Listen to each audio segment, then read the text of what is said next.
Seguro que has oído hablar alguna vez de el metajuego ahora es este juego es muy meta, este tipo está metajugando, pero ¿qué es eso del metajuego?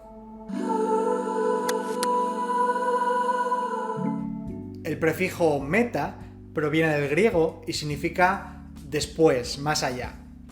Cuando se añade a un término, generalmente se está refiriendo a aplicar el término sobre ese mismo término, como una especie de abstracción para tratar de ello mismo. Así, por ejemplo, los metadatos son datos sobre unos datos. O una metapelícula puede ser meta, por ejemplo, hacia adentro de la película y vemos igual el cine dentro del cine, o hacia afuera y vemos que rompen la cuarta pared y juegan con el espectador siendo conscientes de que es una película. De esta forma, el metajuego es aquel juego que se hace sobre el propio juego.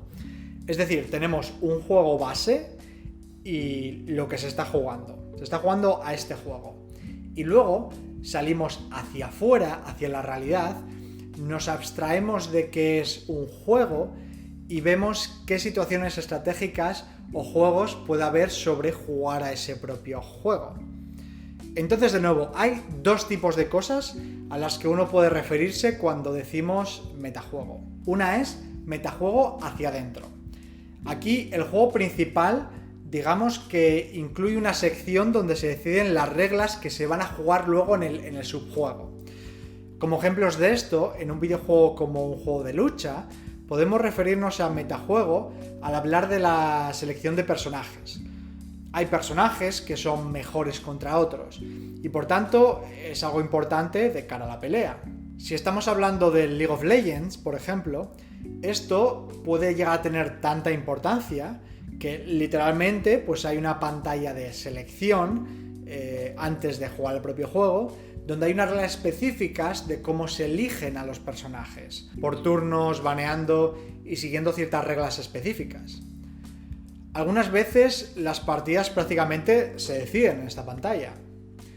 Si pensamos en el fútbol o en otro deporte, el sistema de puntos de una liga podría considerarse metajuego, o el funcionamiento de emparejamiento de liguillas en un torneo. Y podríamos de hecho llegar a modificar el resultado de un torneo solo si estas reglas hubieran sido distintas. El otro tipo de metajuego al que nos podemos referir es a un juego fuera del propio juego, abstrayéndonos hacia afuera. Aquí estamos usando factores externos o de la vida real que afectan al juego. Por ejemplo, en el ajedrez podrías haber estado observando a escondidas o haber sacado información de las partidas previas de tu próximo contrincante. Y, por ejemplo, si has visto que suele hacer cierta estrategia, puedes estudiarlo y empezar con algo bueno para defenderte contra esa estrategia que sí que suele hacer. O quizás, por ejemplo, hagas algo durante la partida con el fin de desconcentrarle, como llegar tarde o hacer ruido a propósito. Lo mismo en el fútbol. En una ronda de penaltis, los porteros hablan sobre los pies del tirador, si es zurdo o es diestro, y hacia dónde suele lanzar la pelota. O a veces incluso algunos porteros hacen piruetas para desconcentrar al tirador mientras está intentando tirar el penalti. En el League of Legends u otros videojuegos es cuán poderosos son los personajes, las armas, cómo son los mapas y otras características del juego que los desarrolladores van cambiando y ajustando de tal forma que ciertos personajes o estrategias pasan a ser meta en determinado momento, mientras que otros dejan de ser meta. Lo mismo a lo mejor en Magic o en un juego de cartas. ¿Cuáles son las cartas nuevas que salen? O el estado del juego que hace a lo mejor que ciertos mazos sean o no meta en un determinado momento.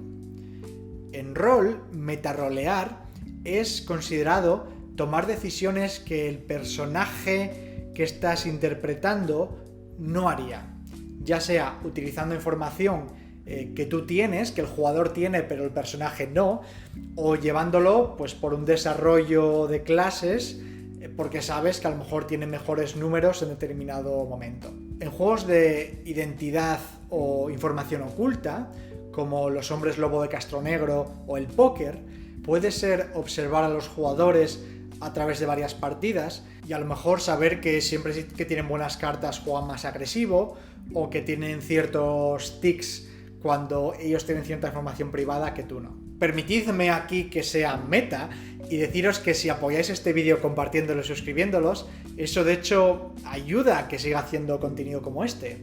Así que podéis meta youtubear un poco y hacerlo si os ha gustado. Chao.